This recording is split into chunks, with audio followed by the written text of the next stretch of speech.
बच्चों आज हम बात करेंगे कंजर्वेशन ऑफ मोमेंटम की। राइट। न्यूटन के थर्ड लॉ के बाद आपने ये चीज़ देखी होगी और थोड़ा सा दिक्कत कर रहा होगा आप लोगों को, मे भी शायद। जिसको नहीं कर रहा बहुत अच्छी बात है, और जिसे कर रहा है वो ये वीडियो देख के अपने डाउट को क्लियर कर लीजिए। राइट। तो हम इसकी डेरिवेशन करने वाले हैं। उससे पहले यार पहले आपको पता हो जो मोमेंटम होता क्या है बेसिकली। मोमेंटम को आप ऑलरेडी सेकंड पार्ट में भी कर चुके हो। पी होता है ना सिंबल। तो पी इज इक्वल टू हम क्या बोलते हैं, मास इंटू वेलोसिटी बोलते हैं। Right. Momentum is nothing but the product of mass and velocity. तो अगर कोई बॉडी है, लाइक सपोज एक कार है, और ये कार मूव कर रही है किसी फिक्स वेलोसिटी से, जैसे मान लो कि 20 मीटर पर सेकंड से मूव कर रही है। राइट। और इस कार का मास ऐसे मान लो, ऐसे मान रहा हूँ, ठीक है, 700 kg है, 700 kg। तो इसका मोमेंटम कितना आएगा, मोमेंटम का फॉर्मूला क्या है, मास इंटू वेलोसिटी। तो कितना आएगा, 700 इंटू 20। राइट। तो it will come out to be 14000 kg meter per second. This is the value of the momentum of that car which is moving with a velocity of 20 metre पर second. ठीक है, ये तो बिल्कुल fundamental चीज़ थी, but यार इसको करने से पहले ना ये तो आपको आना ही चाहिए। तो पहले थोड़ा क्लियर करना जरूरी था, इसे बता दिया आप लोगों को मैंने। अब जो टॉपिक है वो है कंजर्वेशन ऑफ मोमेंटम, कि मोमेंटम जो है वो कंजर्व्ड रहता है आफ्टर कोलिजन। तो क्या कहना चाह रहे हैं, वो ये कहना चाह रहे हैं कि लाइक सपोज आपके पास दो बॉडीज़ हैं, बॉडी ए बॉडी बी, या बॉडी वन बॉडी टू बोल लो, बॉडी वन बॉडी टू। ठीक है। और इनकी टक्कर लगती है। अब चाहे ये इसको टक्कर मारे, ये इसको टक्कर मारे, या आपस में दोनों एक दूसरे को टक्कर मार दे, कोई से भी केस हो सकता है, मतलब it could be any of the cases, है ना। तो इसे बोलते हैं कोलिजन, इसे बोलते हैं कोलिजन। टक्कर देने को कोलिजन बोल देते हैं बेसिकली। तो ये जो आपका कंजर्वेशन मोमेंटम है, आपको ये बताता है ये कि टक्कर लगने से पहले का मोमेंटम और टक्कर लगने के बाद का मोमेंटम बराबर हो जाएगा पूरे सिस्टम का। मतलब कि इन दोनों का मिला के हम चेक करने वाले हैं। मतलब कि अगर आप देखो, अगर आप बॉडी वन की बात कर लो, if you talk about body one, इसका मोमेंटम क्या होगा शुरुआत का। जैसे अगर मैं, चलो इसको मान लेता हूँ, लेट सपोज कि ये आपकी कार है, जा रही है 20 मीटर पर सेकंड से, और इसका तुम्हारा मास 700 kg है। इसको टक्कर मारी पीछे से एक और कार ने, कोई टैंक जैसी कुछ कार है, टैंक है, तो मान लो कार है, इसने इसको ऐसे टक्कर मारी पीछे से, इसने इसको ऐसे पीछे से ऐसे आके टक्कर मार दी। तो अब ये जो टैंक है, ये जो कार मान लो, चलो इसका मास क्या होगा, ऐसे मान लेते हैं कि इस टैंक का मास है, इसका कितना था, 700 दिया था मैंने, ठीक है। इसका मान लेते हैं कितना, चलो 1500 ले लेते हैं, 1500 kg ले लेते हैं, ठीक है। और इसका वेलोसिटी तुम लोग मान लो कि ये चल रहा था आपका, चलो इसको मान लो 40, मान लो 40 मीटर पर सेकंड की स्पीड चल रहा था। तो कितना हो जाएगा इसका मोमेंटम, इसका मोमेंटम आपका हो जाएगा 1500 kg इंटू 40, तो 60, एंड देन 1 2 3, 60,000 kg मीटर पर सेकंड इसका मोमेंटम आ रहा है आपका इस टैंक का। राइट। और इसका कितना आ रहा है, इसका आपका आ रहा था कितना, 14,000 kg मीटर पर सेकंड। अगर मैं इनको ऐड कर देता हूँ, अगर मैं इन दोनों को ऐड कर देता हूँ, तो बेसिकली मेरे पास क्या आ जाएगा, टक्कर लगने से पहले का मोमेंटम आ जाएगा।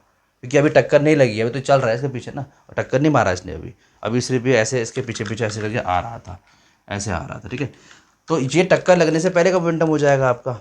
टक्कर लगने के बाद जब इसको ये कोलाइड करेगा, देखो जब ये इससे ऐसे ठुकेगा, ऐसे करके टक्कर मारेगा इसको ऐसे करके, तो उस केस में क्या होगा आपका, अब ऑब्वियसली जब टक्कर मारेगा तो जो वेलोसिटी पहले वाली वेलोसिटी थी वो तो चेंज हो जाएगी, है ना।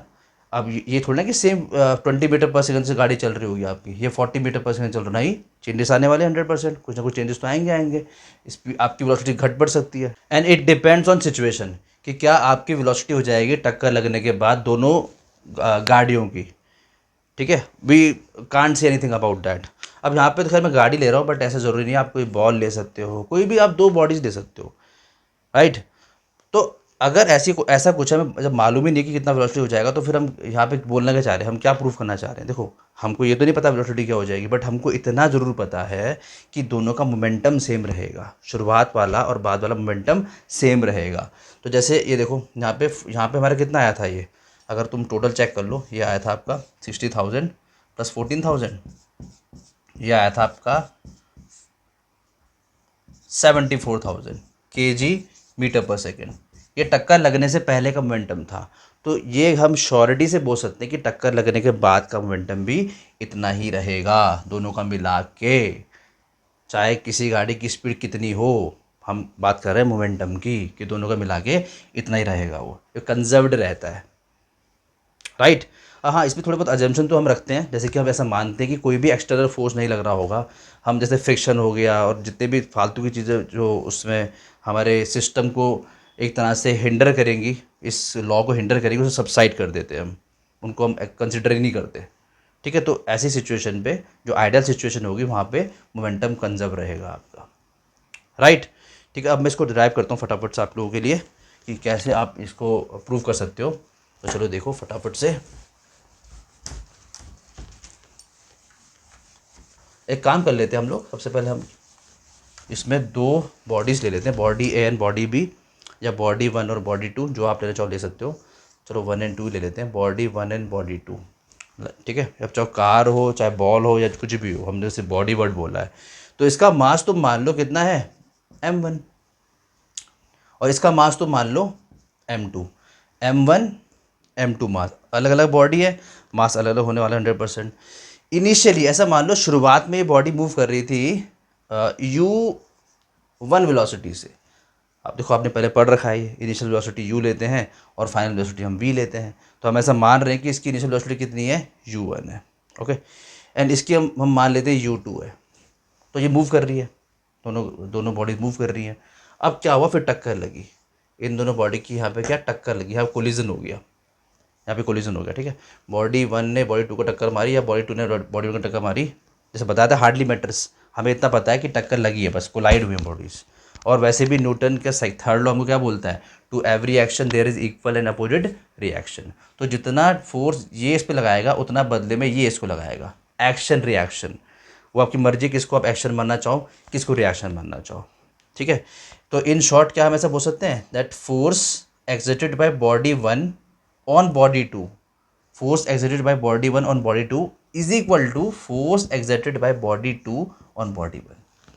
क्या हम इसको इक्वल कर सकते हैं, क्यों कर सकते हैं equal, by Newton's third law. हमने क्या लगाया, थर्ड लॉ लगाया न्यूटन का। अब इसमें एक चीज़ होती है, जो जो डेफिनेशन है न्यूटन के थर्ड लॉ की, उसमें इक्वल एंड अपोजिट फोर्सेस हम बोलते हैं ना, एक्शन रिएक्शन जो फोर्सेस होते हैं। तो इसमें आप नेगेटिव साइन लगा दीजिए। नेगेटिव साइन ये इंडिकेट करेगा कि डायरेक्शन दोनों की अपोजिट है। मतलब कि ये देखो, जब ये धक्का लगाएगा, इसको फोर्स लगाया, तो ये इस डायरेक्शन में जाएगा, F12 का डायरेक्शन ये होगा और F21 का डायरेक्शन ये वाला हो जाएगा। इसीलिए यहाँ पे मैंने नेगेटिव लगा रखा है, राइट। अब जब टक्कर लगेगी, उसके बाद टक्कर लगने के बाद क्या होगा, अब दोनों बॉडीज़ की अलग अलग वेलोसिटीज़ हो जाएंगी, है ना। देखो मास तो कोई चेंज होने वाला है नहीं, m1 m2 मास तो हम ऐसा मान रहे हैं कि मास फिक्स रहेगा आपका। अब इसमें क्या है, जब टक्कर लग जाएगी उसके बाद उसका जो वेलोसिटी पहले वाला था, पहली बॉडी का जो u1 था, वो चेंज होकर बन जाएगा v1। जैसे पता है आपको v ले लेते हैं हम फाइनल को, आप कुछ और भी ले सकते हो, बट वैसे जनरली हम वी लेते हैं, तो हम भी यहाँ वी लेने वाले हैं। और बुक पे भी वी दे रखा होता है, तो बेकार में कंफ्यूज क्रिएट नहीं करूँगा, v1 ले लो तुम, और ये इसको v2 ले लो तुम। ठीक है राइट, चलो जी अब करते हैं इसको। तो देखो शुरुआत हम ना यहीं से करने वाले हैं, शुरुआत आपकी यहीं से होने वाली है न्यूटन के थर्ड लॉ से। थर्ड लॉ क्या बोलता है आपका, to every action there is equal and opposite reaction. तो वो तो किया मैंने, F12 is equal to minus of F21। Force exerted by body 1 on body 2 is equal to force exerted by body 2 on body 1। ये लिख दिया मैंने, ठीक। अब ज़रा गौर करते हैं कि न्यूटन के सेकेंड लॉ में हमने क्या सीखा था। हमने ये सीखा था that force is proportional to the rate of change of momentum. I hope you remember this. तो सेकेंड लॉ क्या बोलता है आपको, the rate of change of momentum is proportional to the applied force. तो क्या इसको यहाँ पे लगा सकते हैं, बिल्कुल लगा सकते हैं। तो चलो लगा देते हैं इसको। तो ये बॉडी 1 के लिए, बॉडी 2 के लिए। तो can I write this thing that momentum of body 1, rate of change of momentum of body 1 is equal to rate of change of momentum of body 2। अब देखो टाइम पीरियड तो दोनों का सेम रहेगा ना, जब टक्कर लगी है तो दोनों के लिए सेम टाइम पीरियड है वो तो टी से टी तो हम हटा सकते हैं पहले ही। तो हमको सिर्फ इसको करना है कंसिडर। अच्छा यहाँ पे नेगेटिव साइन भी आएगा, हमें इसे कंसिडर करना है, ठीक है। तो चलो कर लेते हैं। तो सबसे पहले क्या करना है हमको निकालना है फर्स्ट बॉडी का कितना मोमेंटम चेंज हुआ है। तो चलो निकाल लेते हैं। तो आपको पता है अगर हम चेंज मोमेंटम निकाल रहे हैं तो क्या करना पड़ेगा हमको, final momentum minus initial momentum. तो what is the final momentum? The final momentum of the body 1 will be m1 into V one, right. तो आप लिख दीजिए m1 v1, और इनिशियल क्या है बॉडी का, फर्स्ट बॉडी का m1 u1, तो माइनस m1 u1 कर दीजिए आप, राइट। अब बात कर लेते हैं बॉडी टू की। तो जो बॉडी टू है, उसका कितना चेंज हुआ देखो, उसका भी सेम चलेगा हिसाब किताब। तो m2 v2 minus m2 u2, शुरुआत में उसका ये था momentum m2 u2 initial momentum, और लास्ट में टक्कर लगने के बाद कितना हो गया m2 v2 हो गया। तो मैंने यहाँ पे लिख दिया माइनस करके, राइट। वैल्यूज़ को यहाँ पुट कर देते हैं फटाफट से, तो कितना आएगा देखो, ये कितना आ जाएगा, यहाँ पे हम लिख देंगे इसको m1 v1 minus m1 u1, right, is equal to negative sign बाहर रखेंगे और ब्रैकेट के अंदर इसको लिख देंगे। तो m2 v2 minus m2 u2 आ जाएगा आपका, करेक्ट। नाउ इसको m1 v1 minus m1 u1 लिखते हुए इसको जब ओपन करेंगे ना बच्चों, तो नेगेटिव साइन की वजह से अंदर के साइन चेंज होने वाले हैं आपके, तो ये हो जाएगा नेगेटिव m2 v2 और ये पॉजिटिव बन जाएगा m2 u2, करेक्ट। अब एक काम कीजिए ना आप लोग, ये नेगेटिव है इसको उठा के इधर कर दो, पॉजिटिव हो जाएगा, ये नेगेटिव इसको उठा के उधर फेंक दो, तो क्या होगा देखो m1 v1, और जब वहाँ जाएगा तो प्लस m2 v2 हो जाएगा, पॉजिटिव हो जाएगा, साइन चेंज हो जाएगा इसका, और जब ये इधर आएगा तो इसका साइन नेगेटिव हो जाएगा, तो क्या होगा m1 u1 और ये m2 u2। Now can you focus on this expression carefully, क्या इसमें फोकस कर सकते हो ढंग से? आप करो, कर तो पा ही रहे होंगे। ये क्या है, ये क्या है, ये शुरुआत वाला मोमेंटम है, ज़रा गौर से देखो। अगर मैं सिर्फ ये चीज़ देखूँ, ये शुरुआत की कंडीशन है ना आपकी, अगर मैं दोनों बॉडी को चेक करूँ कि दोनों बॉडी का मोमेंटम कितना था शुरुआत में, टक्कर लगने से पहले कितना था, तो m1 u1 plus m2 u2, correct. और ये देखो टक्कर लगने के बाद क्या होगा, m1 v1 plus m2 v2, तो वही तो है, ये है कि नहीं, वही तो है। इसका आप चाहो तो आगे पीछे लिख दो इसको, थोड़ा सा अच्छा रहेगा, m1 u1 plus m2 u2, याद करने के लिए ठीक रहता है, आपको ये याद करना है, m1 v1 plus m2 v2। तो यही आपकी एक्सप्रेशन जो आपको प्रूव करनी थी, और ये चीज़ प्रूव कर देती है आपको कि मोमेंटम क्या रहता है, कंजर्व्ड रहता है कोलिजन के बाद। क्लियर?